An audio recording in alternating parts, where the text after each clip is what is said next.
Oh, welcome back, everyone. I am feeling a little bit better today, and I got parts in for the Jeep today. Well, a part, anyways. I guess you could consider it 2 parts, or maybe even 4 parts. And you might be wondering, why is there tape on my tires? Well, I will get into that in here in just a little bit. Starting off with the parts section. Um, I ended up buying those parts that I was saying yesterday that I was getting. Well, I got them. I already have one installed in the back axle here. And these are the Enduro Overdrive Diff gears, so they make the tires spin just a bit faster than stock diff gears. They make the truck, per se, faster, but yet still has enough torque to make it over a lot of stuff that can't normally always make it over. So, getting on with the tape, I will show you how much difference it is.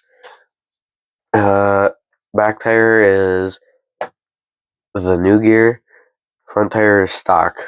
So that back tire should spin just that bit faster.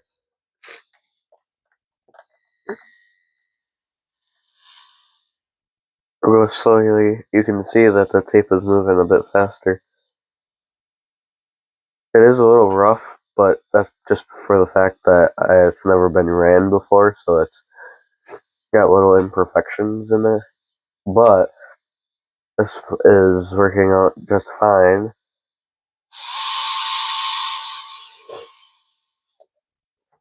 So, I'll show you how to install the front diffs, and yeah. Okay, to start off, gotta take that front tire, both front tires off, because you'll have to pull the CVD axles inside the axle. You're gonna have to pull those out to get that diff gear out.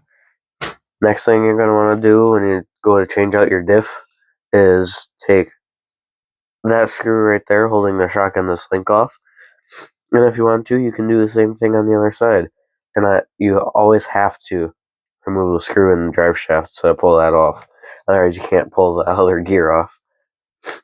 So, I'll get this pulled up and I'll catch you when it's undone. Okay, so I had to take off a bit more than I was hoping to.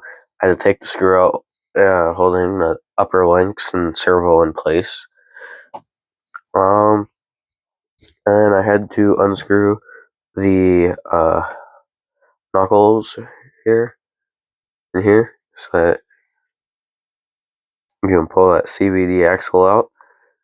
And next thing you have to do is take out 4 screws holding this on. That one, that one, that one, and that one. Once I get this undone, I'll show you what the drivetrain looks like. Alright, I got that diff case off. So when you open it up, that's what you see. Now you're going to want to pull both knuckles so that it releases the gear, hopefully.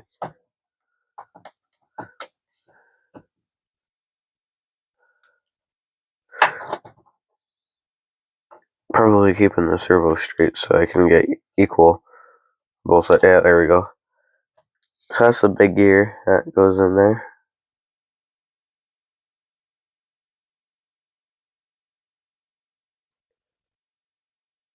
It's all brass bushings. Nothing spectacular or anything. And then the other gear that's in here is this.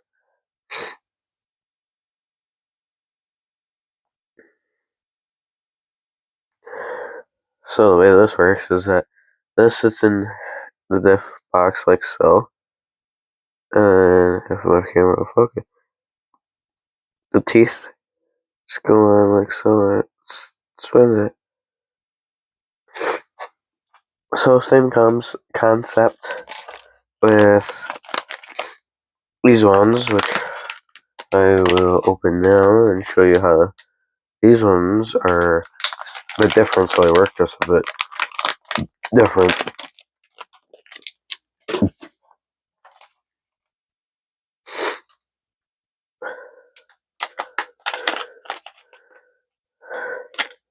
So I ordered a 2-pack, otherwise you can just get these singles.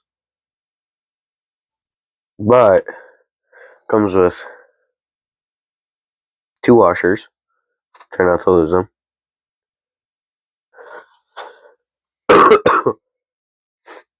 Your big gear and your small gear.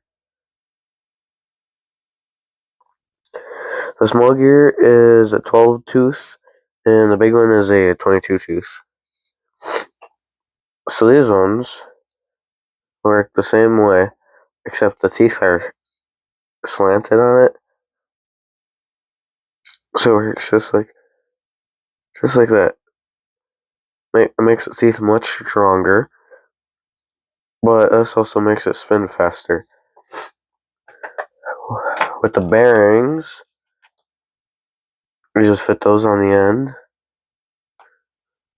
just like that, both sides.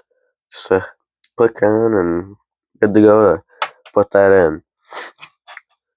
With this small gear, I tried putting 2 washers on it to space it out.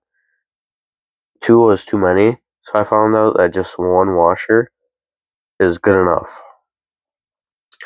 Works perfectly and is super sound. Now, if I could get this put in, that'd be great. Oh, what the heck? There we go. That's in. And it comes out the bottom there. And this one slides right on in, just like so. And then you can get your knuckles back on there. If the knuckle will go back on. Man. Always something with these things. There we go. There goes. Oh, there we go. Now they're both in. Now what I'll do is screw these knuckles back on, and then I'll show you what I do after that. So, I had just realized something while working on this. I did get the stuff installed and everything else, but you can notice this is all by itself and no servo. Well, stock comes with a plastic servo mount, which is what I was running, and then I realized I have 2 aluminum servo mounts. I got one from Group RC and one from Injora from the 11 kilogram servo.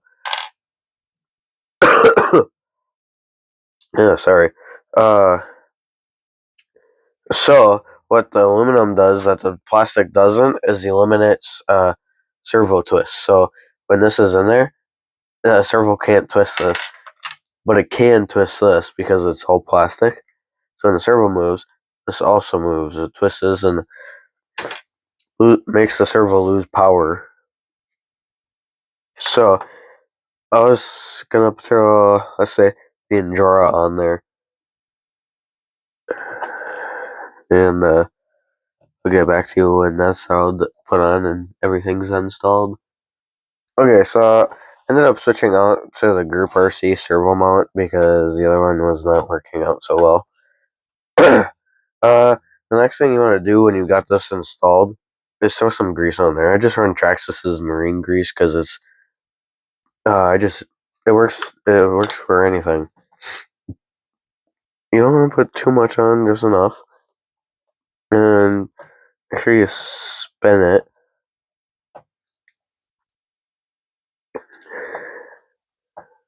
So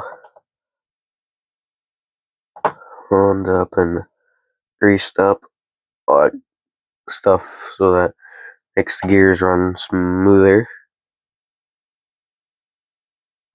Toss a little bit more on there. Oh, my bad. Hopefully I feel better in the next few days.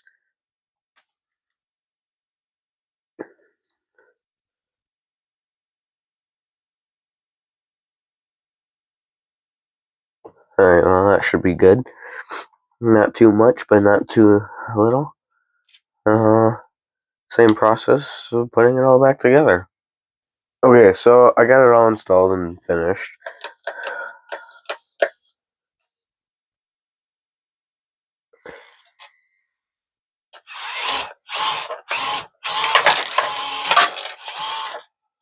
It has a lot more speed to it. I guess the only other thing I can say about it is I like it, and I hope that it turns out to run perfectly good while out on the rocks and everything else. I did especially order that for the purpose of driving overland, but you never know. Alright, well, I'll catch you guys on the next one.